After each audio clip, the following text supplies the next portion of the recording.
Welcome to the YFP Real Estate Investing Podcast. I'm Nate Hedrick. And I'm David Bright. We're both pharmacists and real estate investors that believe that real estate investing does not have to distract from a meaningful career in pharmacy. Each episode, we share stories that educate and inspire pharmacists to leverage real estate investing as a part of your financial plan.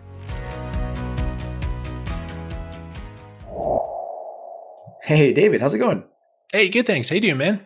Good. Although 2023 has been wild. I'm annoyed, if that's the right word for right now. I can't, I'm sitting on funds ready to buy a place and I can't find a deal.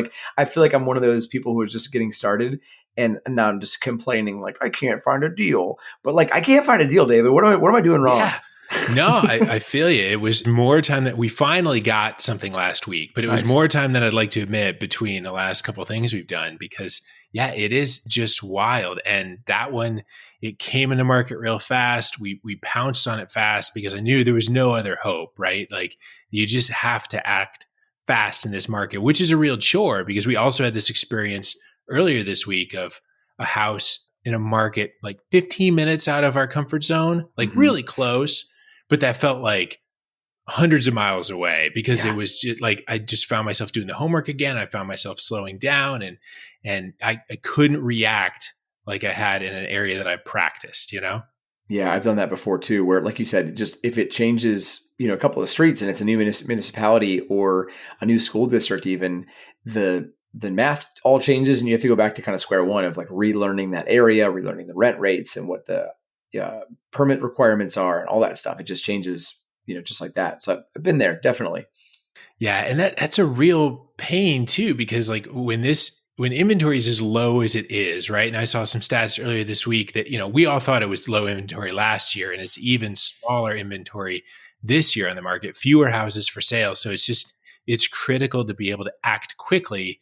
And again, that was just a struggle for us yesterday. And I think that moving quickly isn't generally a great skill of pharmacists anyway. We're very methodical, detail-oriented, like we talk about. We fall into analysis paralysis very easily.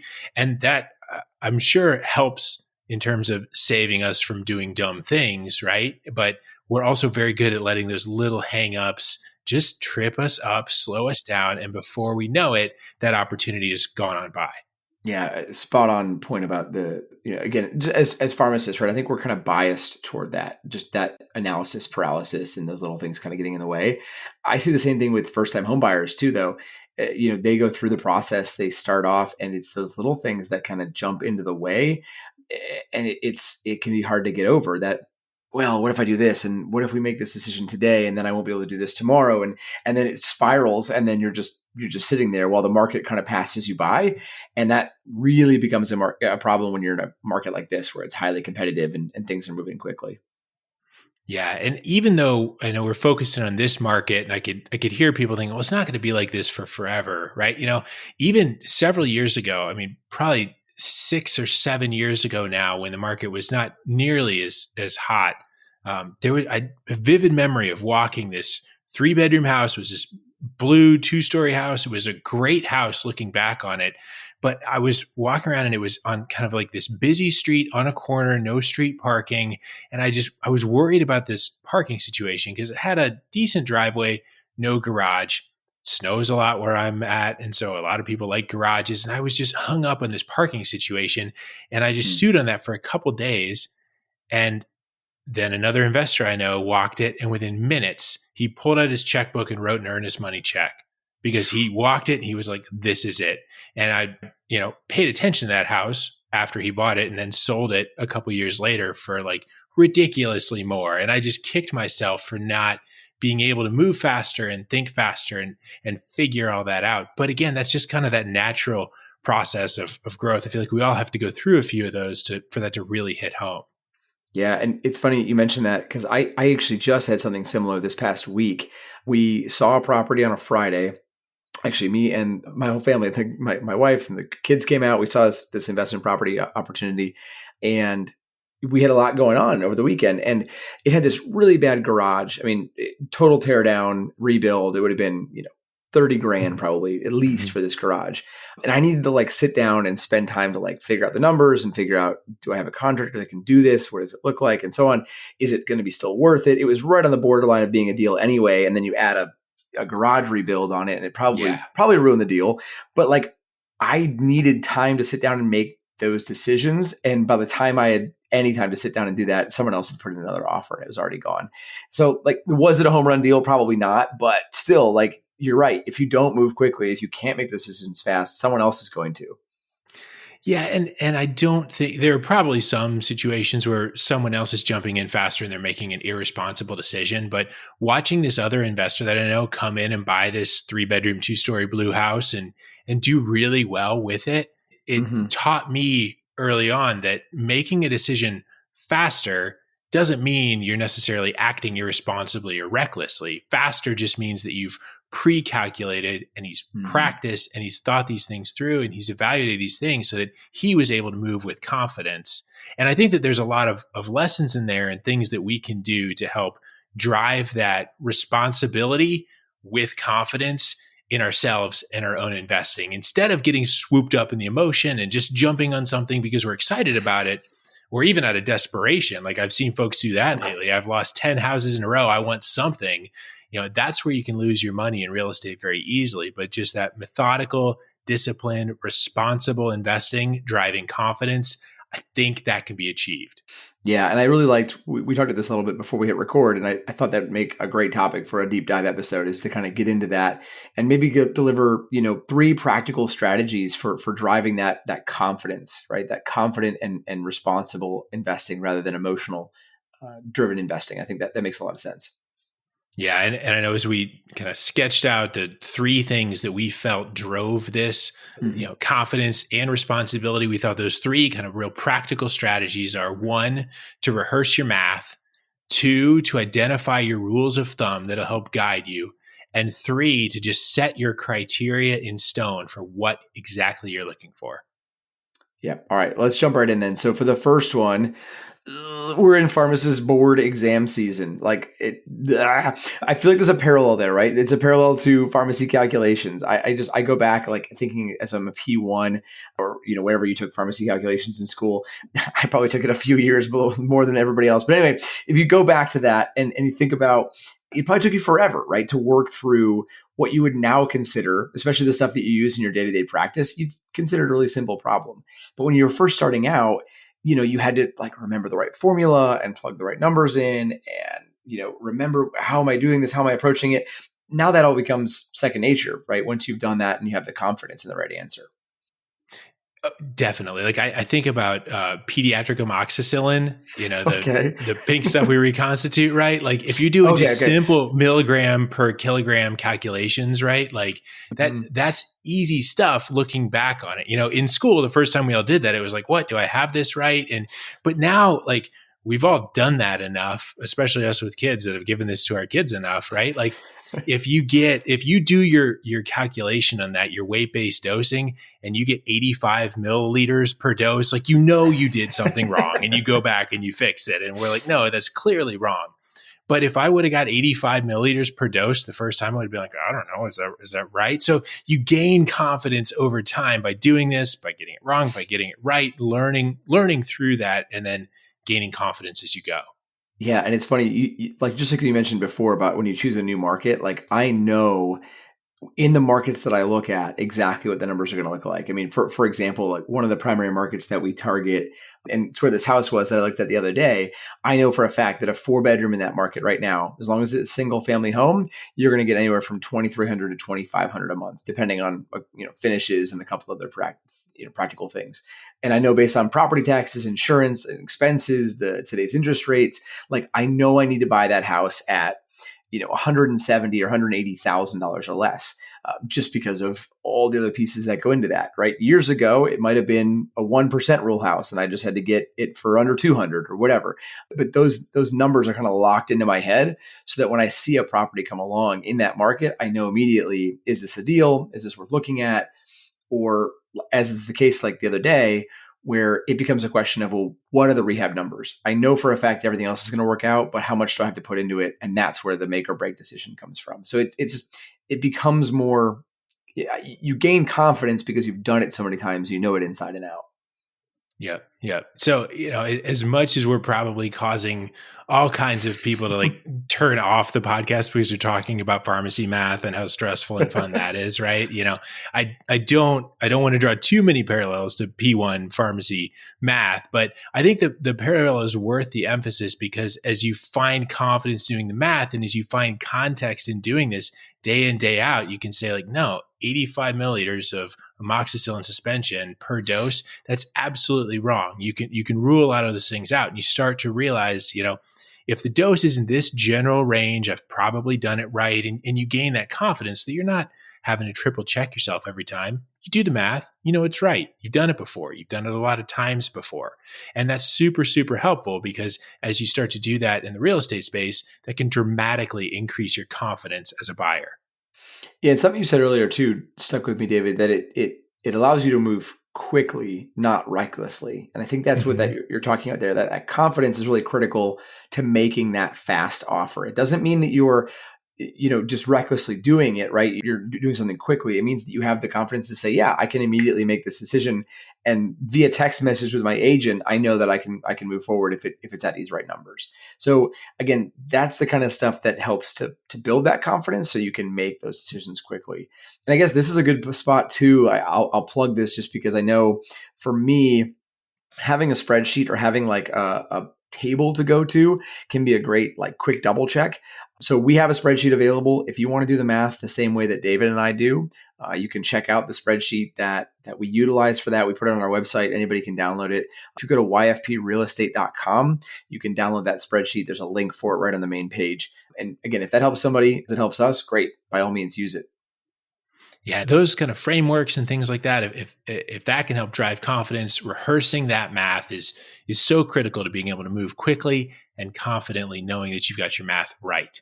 So aside from rehearsing the math, the second strategy we talked about is finding those rules of thumb that can help you check your work along the way. So I know a few that we talked about before we started recording is the 1% rule, the 50% rule, and the $600 rule. So let's start off with the 1% rule. Nate, do you want to take that one?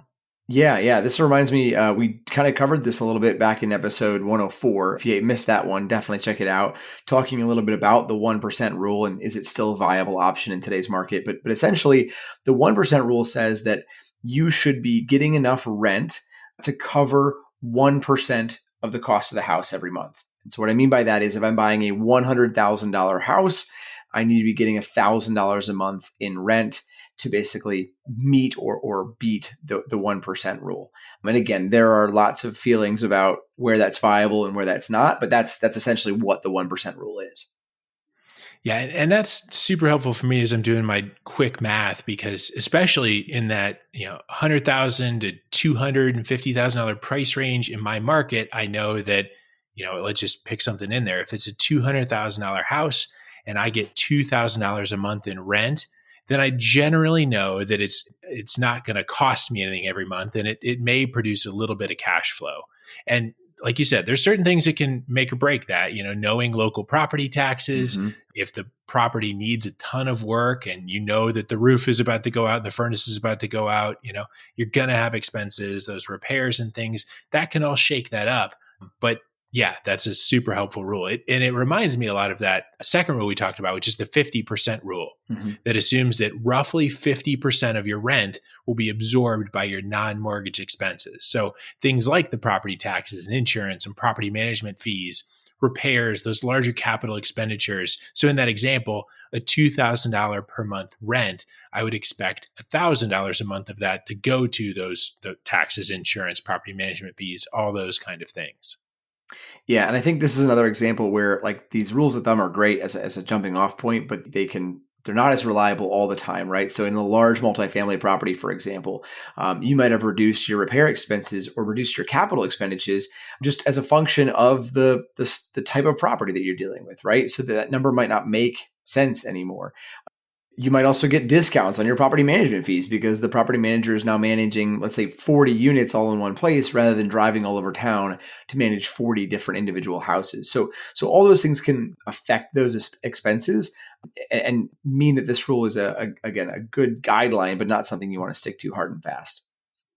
Yeah, and I think it's important to make sure too, because again, we're detail-oriented, risk-averse pharmacists, right? So there's times when those expenses can be significantly more than 50%. Like I remember, I think I called you with this one too, because I'm like, how can my math be wrong? Like, check me on this. I almost offered on this 4-unit building, and I was going through the math and I was expecting that I think this one was like 900 a month or something per unit. So I was expecting 3,600 a month in total rent, 1,800 a month in expenses. And my expenses were way higher than that. It was like 24, 25, 2,600 because the landlord covered all utilities. So gas, electric, water, sewer, lawn, snow. And this property had a huge yard and a huge like parking area behind the building. And so all of that was going to get very expensive trash. There was a dumpster at the property, so that had to be emptied regularly. So it was just really expensive compared to what I was expecting. And so I'm looking at this rule of thumb that I'm used to seeing come through every time. So it is important to know that, yes, sometimes it doesn't work, and sometimes you have to really watch for that. But in general, these rules of thumbs can help get you started. Yeah, and that's also why, again, I like that spreadsheet math, right? Similarly, I had a pharmacist I was talking to just this past week. She was looking at an investment property that there was actually 2 different properties, and both of them were in a lower price point, under $50,000. And when you start doing your kind of your spreadsheet math, right? Like, let's say you're putting 10% aside for capital expenditures and 7.5% aside for repairs, that might be fine on a $200,000 property.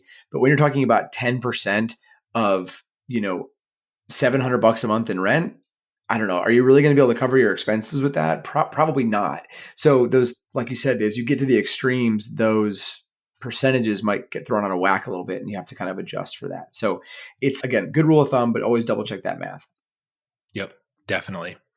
I think that brings us to our last rule of thumb, which is the $600 rule. And so for this one, I like to think that if you're working at a 6% interest rate on a 30-year mortgage, you're going to pay $600 per month in principal and interest for every $100,000 borrowed.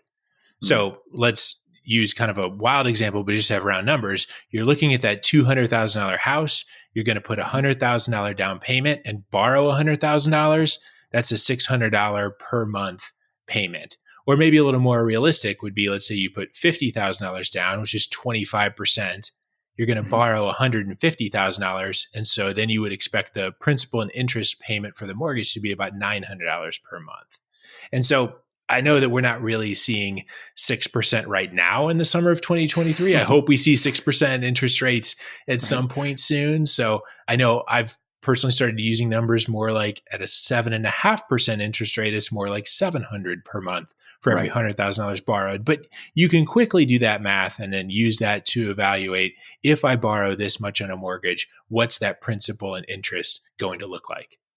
Yeah, and the other reason I really like this rule, David, is not just for doing the quick math up front, but actually just like that double check on the back end, right? So we talked about the 85 mLs per dose of amoxicillin. Same idea. When you get to the end, you do that sort of does it make sense test, and that can kind of help you make sure that you're not breaking that. Yep, absolutely. So yeah, let's dig into then. So we've talked about rehearsing the math. We've talked about these rules of thumb. So let's dig into carving your criteria in stone. And especially with your realtor hat, I'm sure you would love to talk about that one. Yeah, I wish every one of my clients would do this. That is, having some set criteria. And it's not a problem, right? I've dealt with plenty of buyers that aren't sure up front what they're looking for. And that's totally normal, especially when it's a personal residence. But I've had clients in the past where they're like, yeah, my target is the greater Cleveland area, which is like 40 minutes on either side of downtown Cleveland, and then another 50 minutes south, right? Like that's huge. And everything can change dramatically, like we mentioned earlier, in that wide of a space. And then if you're talking about, well, I want to do townhouses and single family and multifamily, then you're basically just looking at everything, right? So being able to narrow down your criteria, whether you're doing it as a first-time home buyer or as an investor, it can be really beneficial in a number of ways. Yeah, and that doesn't mean you can't hone that criteria over time. It doesn't mean that you can't get out of your comfort zone and look at other things, but it's super helpful to have one really precise area that you're looking at. And so that's, a couple weeks ago when a house popped up in a neighborhood where I do a lot of investing, like I know that a 3-bedroom house, $1,200 per month, that makes sense. And so I know that I can get it to cash flow at today's interest rates if I can get it for under $100,000. That's Mhm. really tough to do, but we saw one pop up just a smidge over that, and we thought maybe we can make a low offer and see what happens. And you just know then that you can jump in quickly when you have that filter set. And so when something pops up, you can act quickly because you've done that, you've rehearsed that math a lot in that really precise area. Yeah, it's funny you talk about that. My wife and I, we get alerts every morning on all the properties in our target areas, and I know for a fact we only talk about the ones that meet that threshold that we know about, right? Like, hey, did you see this one popped up? Yeah, it was the problem was this, right? And like we immediately know, like, oh, Yep. we saw the bathrooms are a problem, but like we know which ones to even open now because the numbers are already kind of locked into our head. So that's funny you said that. Yeah, but then this other house that was 15 minutes down the road, I had to do all that over again and just took me so much time. So yeah, as you just set that criteria within a certain area and you know that math will check out because you've checked the taxes in that municipality several times and you've checked what insurance is going to be and what utilities will be and those kind of things. Just knowing those details down to the dollar can really help. And then that helps you to put that information through some of these rules of thumb. So like we talked about the 1% rule earlier. You said in Mhm. this case, if I'm talking about $100,000 house, we would ideally want it to rent for at least $1,000 a month to break even or maybe make a little. And so this is for me, $1,200 is a little bit better than that. And I should have a little bit of cash flow. So, that rule checks out there. Yeah, and similarly, if we go backward, right, to that 50% rule we talked about as well, then you can expect that your non-mortgage expenses are going to be, $600 a month or more, given your specific situation, right? Remember, taxes and insurance can change a little bit, but that's kind of that ballpark. Yeah, and I found that checks out, and after working in that really small market for a while, then I've found that on $100,000 house like that, taxes and insurance should be about 200 a month. Property management and vacancy reserves another $200 per month, and then I set aside about $50 per bedroom for repairs and capital expenditures. So that's another 150. So, my rule of thumb is 550. It's really close to that 650% rule. So, those rules of thumb also, that all starts to check out and provide some confidence that the numbers that I'm doing in the spreadsheet are getting pretty close to the rules of thumb. I'm in the ballpark.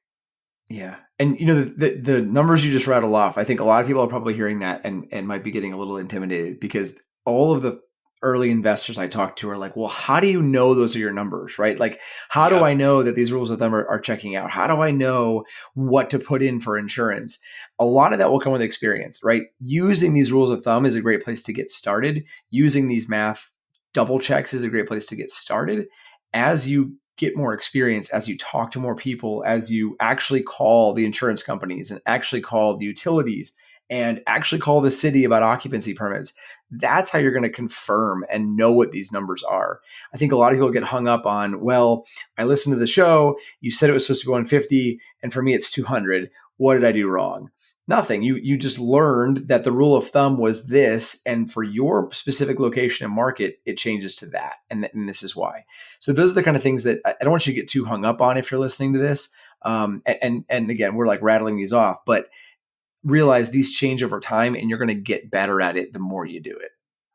Yep, absolutely. The number of times that you jump on the county website and type in an address and see what the taxes are, or the number of times that you call up a local property manager and talk with them about what their fees are and start to back that in. And yeah, it only takes a few times to start to see the numbers come together as you're working in one area. But like you mentioned earlier, Nate, if you're talking 40-minute in either direction of downtown Cleveland, there's a lot of different tax rates and a lot of different sizes of properties and duplex, fourplex, single family, townhouse. Like there's so much variety in there that I feel like it would be really hard to get good at all those areas really quickly versus picking one area and learning that well. Yeah, and then if you know that area well and you feel good about it and you can do that quick math, then go learn a second area and add that on, right? And then you can start learning about that area and kind of repeating the process rather than trying to learn it all at once. It'll just be too overwhelming. Yeah. And I feel like, too, this is one area where I know that I also don't want people to feel like they have to go to their realtor already with all this Mm. baked in stone. But I found that putting this together with my realtor and talking about, hey, I'm looking at this neighborhood and this neighborhood and this neighborhood. Can you tell me about these? Which one should I be honing in on? I can't decide between 2, 3, 4 bedroom. I kind of like single family. Can you point me in the right direction so that you can start to find that niche and where you're comfortable? And a good realtor can definitely bounce those ideas back and forth so that you can really tighten up that criteria and get good at that math. Yeah, and it's funny. One of the things that then comes up, right, when you're talking to that real estate agent and maybe doing some of this math is, so like Dave, if we go back to your example for a second, so that $1,200 a month in rent, let's say we put all the expenses in, we look at the mortgage costs, we use that 75 or that $600 rule as well. Anyway, we ended up with $1,100 a month in expenses, let's say, so $100 a month in positive cash flow. I think the natural question that then comes up, or the natural conversation that comes from that is that good? Is that bad? Like, how do and that agent's going to stare at you when you ask them that question and not really know a good answer, right? Because that's kind of a personal, like, is that the right amount for you kind of a question. Yeah, yeah. But going through the math can help bring some comfort to that. And then you can start to evaluate some of the risk as you drive those areas and you check out those houses and say, like, am I comfortable doing this? Am I comfortable with that return? And those kind of pieces can start to come together. And remember too, right? When we're doing this math up front before buying a property, it's not going to be set in stone, right? You're never going to get exactly $100 a month in positive cash flow. It might be 50 one month and 300 in the next month, right? Depending on what your expenses actually look like. It's just trying to get you an idea of whether or not that property is going to be a deal or not. Yeah, and so to that point, that's where really these different rules of thumb can again help to validate that criteria and validate Mm-hmm. that math, so that as you've got that criteria set in stone, you've figured out that you're looking for $100,000 3 bedroom houses in this area, or $200,000 2 bedroom houses in this other area, or $300,000 duplexes in this area, whatever that ends up looking like for you, where you've built that math and you've rehearsed that a few times, you've gone through listings, you've talked with property managers, all of that starts to come together. That's how you can start to have confidence, by going through that math, doing that in the spreadsheet, checking that against the rules of thumb, and making sure that that math comes out well. All right, so all that's great, but I want to come back then to my first comment when we started this episode, David. Like, I can't find a deal. How can I use the math to help me find a deal? I need the math to work. What am I doing wrong? Yeah, and I feel like that's super common, that like looking out there, and this is where people say, there's no deals out there on the MLS, there's nothing out there on Zillow that you can find that makes sense. And to an extent, I can appreciate that, especially with where the market is. But I've also just watched people and found some success in making things happen, kind of a little bit of creativity. So one of the favorite things that I've been able to do in the last few years is go just a little bit outside of my criteria and see what exists there. So like I said, I really like those 3 bedroom, 4 bedroom houses in this one area, but I'll expand my search parameters to 2 bedroom houses and look for 2 bedroom houses that are on the larger side. And maybe it's a 2 bedroom with a den, or it's a 2 bedroom with 2 living rooms. And we could put in a wall and a door, and suddenly it's a 3 bedroom with 1 living room.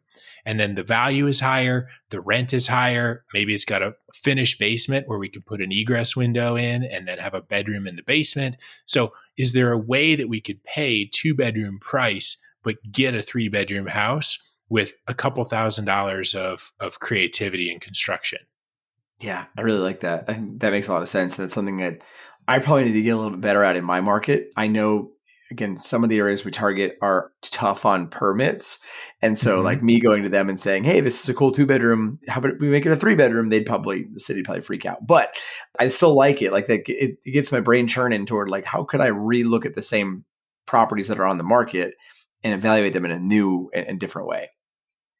And it's a great point though about the permits and things, because I've watched people convert single family houses into duplexes Hmm. that same way. And yes, in some areas that's relatively straightforward. In other markets, that's really difficult to pull off. And there's a lot of details that have to happen. There may be parking restrictions, or you may need to split utilities. Like sometimes those changes can get really expensive. And that's again where knowing that local market, connecting with a realtor that knows the details in that market can really help guide you through, just asking that open-ended question. This is what I'm looking for, but is there anything that's just a little bit outside of those parameters that we might be able to make work? Like, what am I not seeing that's out there that might be a good fit? Yeah, and a good moment to mention too quickly, if you do need that local agent that is a pro and you're just not really sure where to get started, you want an investor friendly agent, we can help with that too. We have an entire network of agents that we can tap you into. Again, head on over to yfprealestate.com. You can get that spreadsheet we mentioned earlier, and also sign up for a call to learn more about the free concierge service we have to get you connected with a local agent. And again, somebody that's going to be investor friendly and actually know how to answer some of these questions. Yeah. Yeah. And that's huge. And then being able to go to that person and say, this is generally what I'm looking for. Can you help me hone my criteria? I'm ready to do the math. I've been working with these rules of thumb. I'm excited to jump in. I feel like that's got to be a great starting point with a new realtor to build those relationships and get out there and get going and looking for an investment property. Yeah, I love that stuff. I mean, especially if somebody comes to me and they've got like a spreadsheet and they say, look, these are my numbers. This is where I'm at. Like, it makes my job tremendously easier. Not that it's all about me, but sometimes it's nice to have an easy day. And that's a good way to have an easy day, is to have somebody that knows their math, that they've worked out the spreadsheet dollars in advance. And so it doesn't become a question of, Nate, do you think this is a good deal? It's, Nate, here are the numbers. And I say, yeah, those meet the criteria that you established in advance. Like, let's do it. Like you've already told me this is what you want to do. Let's make it happen. So those are much easier conversations to have. Yeah, and to kind of where we got started too, and looking for that confidence and speed in the market, that Exactly. really helps to shortcut that time from, let me have this huge funnel of everything within 100-mile square area around Cleveland to, I'm looking for just this. And that can help someone move so much faster and get to that property faster, build that confidence faster. So yeah, absolutely. Love it. That's great. All right. Well, then wrapping this back up, I guess the three strategies we talked about today were really rehearsing your math. Again, actually practicing it, memorizing your rules of thumb. Great way to start learning that back of the napkin stuff so you can make faster decisions, and solidifying your criteria, making sure that you're not starting with that giant funnel, but a smaller funnel and one that is a little bit more manageable for you.